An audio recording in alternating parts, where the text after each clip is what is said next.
नमस्कार दोस्तों, मैं अभिषेक अपने YouTube चैनल पर इस नई वीडियो में आप सभी का बहुत स्वागत करता हूं। अगर आप हमारे चैनल पर पहली बार विजिट कर रहे हैं तो हमारे YouTube चैनल को सब्सक्राइब कर दीजिए, साथ ही साथ बेल आइकन ज़रूर प्रेस कर दीजिए, जिससे हमारे सभी वीडियो का नोटिफिकेशन आप तक पहुँचे और आप हमारे वीडियो का लाभ निःशुल्क रूप से ले सकें।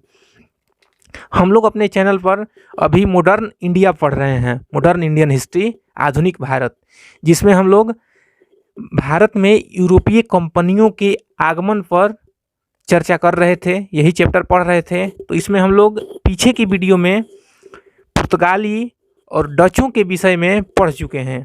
आज हम लोग पढ़ने वाले हैं अंग्रेज़ों के विषय में कि किस तरह से अंग्रेज़ यहाँ पर आए और यहाँ पर वे लोग अपने कंपनी की स्थापना किए और फिर यहाँ पर धीरे धीरे शासन व्यवस्था को वे लोग अपने हाथ में ले लिए। तो चलिए हम लोग वीडियो को शुरू करते हैं। देखिए, इंग्लैंड में मर्चेंट एडवेंचर्स नाम का एक ग्रुप था। मर्चेंट एडवेंचर्स, मर्चेंट एडवेंचर्स नाम का एक ग्रुप था। ये ग्रुप व्यापारियों का समूह था।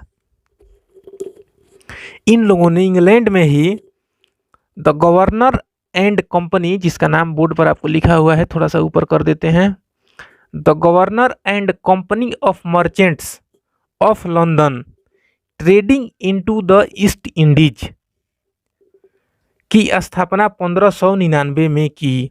The governor and company, governor मतलब वायसराय उस समय, और उनके कंपनी ऑफ मर्चेंट्स मतलब व्यापारियों का, ऑफ लंदन मतलब लंदन का, trading into the east Indies मतलब ईस्ट इंडीज के साथ, पूर्व इंडियंस के साथ या पूर्व के देशों के साथ व्यापार।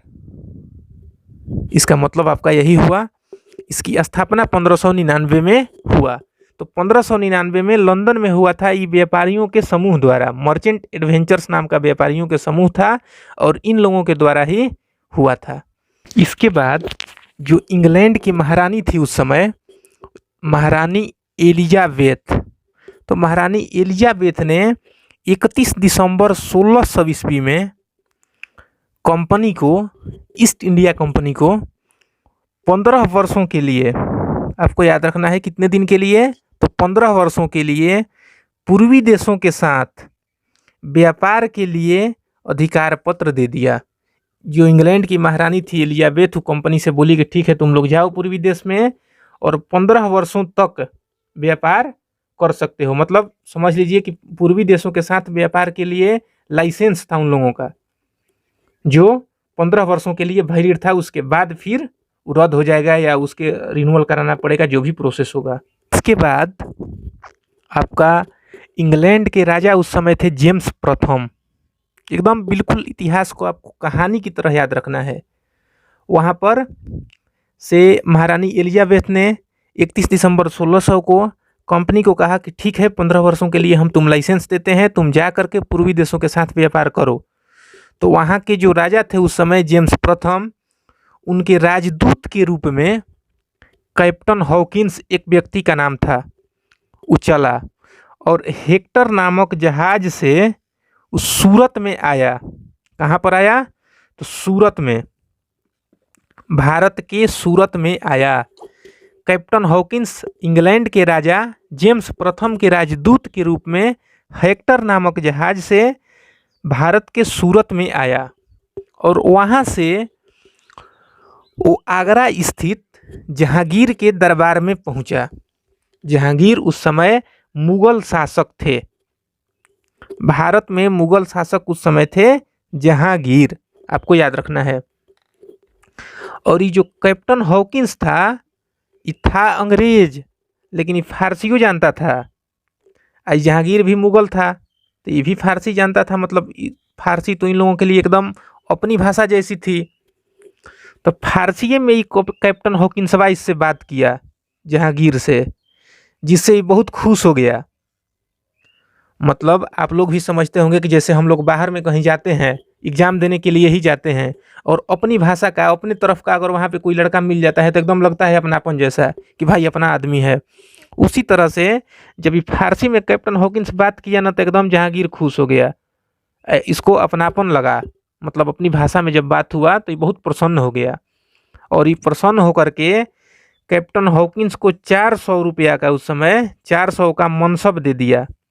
मनसब मतलब आप समझ सकते हैं उस समय के लिए एक तरह से जैसे कर होता था, जमींदारी का कर होता था, या जो भी मतलब व्यापार व्यापार से संबंधित होता था, तो उसमें 400 का अधिकार दे दिया इसको मनसब। मतलब या तो ये व्यापार करेगा या दूसरे से भी कराएगा तो उस पर कर लेगा। कैप्टन हॉकिंस मतलब कैप्टन हॉकिंस के हाथ में 400 का पावर आ गया, इस तरह से आप समझ सकते हैं। तो 400 का मनसब इसको दे दिया, और साथ ही साथ इसको इंग्लिश खान की उपाधि दे दिया। चूँकि इंग्लैंड का था तो इंग्लिश और फारसी जानता था, वो भी मुगल था, तो इसको उपाधि दे दिया इंग्लिश खान का। अब अंग्रेजों ने पूर्वी तट पर, ये आपका पूर्वी तट हो गया और ये पश्चिमी तट हो गया, तो पूर्वी तट पर मसूलीपट्टनम एक जगह है। यहीं पर 1611 में अंग्रेजों ने अपनी व्यापारिक कोठी की स्थापना की। इससे पहले भी आपका गुजरात में 1608 में ही इन लोगों ने कंपनी की स्थापना की नींव रखी थी। व्यापारिक कोठी की स्थापना की नींव सूरत में 1608 में अंग्रेजों ने रखा था, लेकिन उस समय जहांगीर आदेश दे दिए थे और कुछ दिन के बाद फिर वे रुष्ट हो गए किसी कारणवश। तब तक इन लोगों ने इधर भी, चूंकि अंग्रेज बहुत चालाक था, तो इधर भी अपना काम लगाया था, कोठी की स्थापना की। तो यहाँ पर जब तक रुका तब तक भी यहाँ इन लोगों का जारी रहा काम। फलस्वरूप 1611 में तैयार हो गया। और यहाँ पर भी फिर जहांगीर जब रेडी हो गए कि ठीक है मुझे कोई आपत्ति नहीं है, तो ये भी बन के तैयार हुआ आपका 1613 ईस्वी में, सूरत वाला। ये भी आपको याद रखना है। इसके बाद 1611 ईस्वी में एक घटना घटा कि कैप्टन मिडनटन नाम के अंग्रेज ने, इसने क्या किया कि स्वाली एक जगह है, वहाँ पर इन लोगों ने पुर्तगालियों मतलब पुर्तगाल वालों के एक बड़े जहाजी बेड़े को परास्त कर दिया। क्योंकि अंग्रेज सब बहुत चालाक था, ये सब यहाँ पे अब व्यापारी के उद्देश्य से ये लोग धीरे धीरे चाहता था कि हम ही लोग व्यापार करें।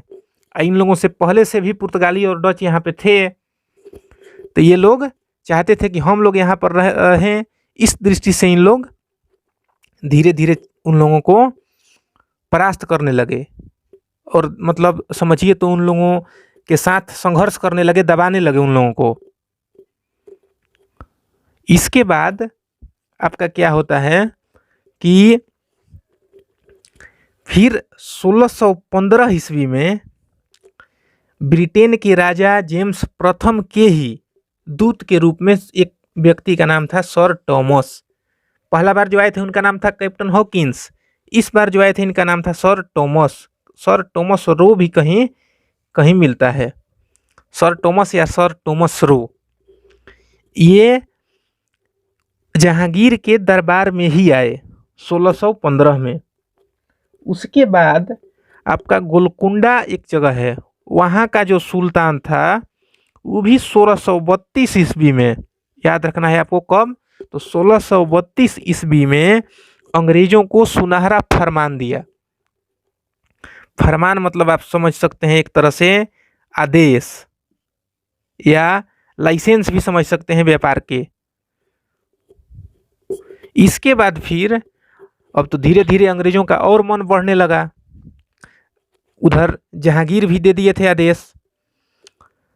फिर इधर उन लोगों ने 1611 में इधर भी फैक्ट्री की स्थापना कर दी थी, दक्षिण भारत में भी पूर्वी तट पर। फिर जहांगीर के आदेश से 1613 में सूरत में भी कंपनी स्थापित हो गया। इधर गोलकुंडा के सुल्तान भी 1632 में दे दिए। तब उन लोगों ने फिर 1633 में बालासोर, जगह आपको याद रखना है, बालासोर और हरिहरपुरा, एकदम कहानी की तरह आपको याद रखना है, में अपना कारखाना स्थापित किया। तो हम उम्मीद करते हैं कि इतना आप लोग समझे होंगे। क्या क्या इसमें हम लोग एक तरह से क्विक रिवीजन करते हैं तुरंत। सबसे पहले 31 दिसंबर 1600 को इंग्लैंड की महारानी एलिजाबेथ ने 15 वर्षों के लिए पूर्वी देशों के साथ कंपनी को व्यापार करने के लिए फरमान दे दिए, अधिकार पत्र दे दी। उसके बाद आपका क्या हुआ कि एक व्यक्ति, कैप्टन हॉकिंस नाम का व्यक्ति था, जो इंग्लैंड के राजा जेम्स प्रथम के राजदूत के रूप में हेक्टर नामक जहाज से भारत के सूरत शहर में पहुँचे।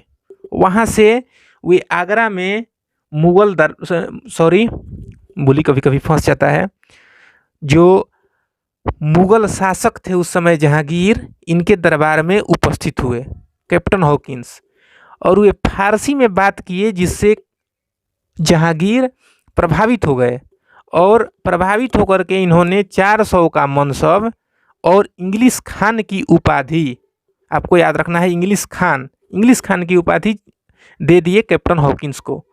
उसके बाद फिर आपके दूसरे व्यक्ति सर टॉमस रो आते हैं 1615 ईस्वी में यहाँ पर, ये भी जहांगीर के दरबार में ही आते हैं। 1611 ईस्वी में कैप्टन मिडंटन स्वाली में पुर्तगालियों के जहाज के बेड़े को पराजित कर देते हैं। 1611 में मसूलीपट्टनम में अंग्रेजों ने पूर्वी तट पर अपनी व्यापारिक कोठी की स्थापना की। 1608 में ये लोग बना रहे थे सूरत में भी, लेकिन जहांगीर फिर रुष्ट हो गए, उनका आदेश नहीं हुआ, जिससे रुक गया। फिर जहांगीर के आदेशानुसार 1613 ईस्वी में भारत में दूसरी और पश्चिमी भारत में पहली व्यापारिक कंपनी सूरत में बनी। उसके बाद 1632 में गोलकुंडा के सुल्तान ने भी अंग्रेजों को सुनहरा फरमान जारी कर दिया, और 1633 में बालासोर और हरिहरपुरा में अंग्रेजों ने अपना कारखाना स्थापित किया। इसके बाद फिर भारत के और अन्य इलाकों में किस तरह से अंग्रेज बढ़े, ये सब पॉइंट्स पर हम लोग अगले वीडियो में चर्चा करेंगे। आप लोग हमारे चैनल को सब्सक्राइब कीजिए और अपने सभी दोस्तों को जो पढ़ने लिखने वाले हैं उनमें इन वीडियो को शेयर कीजिए, ताकि सभी को इनका लाभ मिले। और वीडियो आप लोगों को अच्छा लगा हो तो एक लाइक ज़रूर कीजिए, जिससे हमारा मनोबल बढ़े। मिलेंगे हम लोग फिर नए वीडियो में इससे आगे की सीरीज में, तब तक के लिए बहुत बहुत धन्यवाद।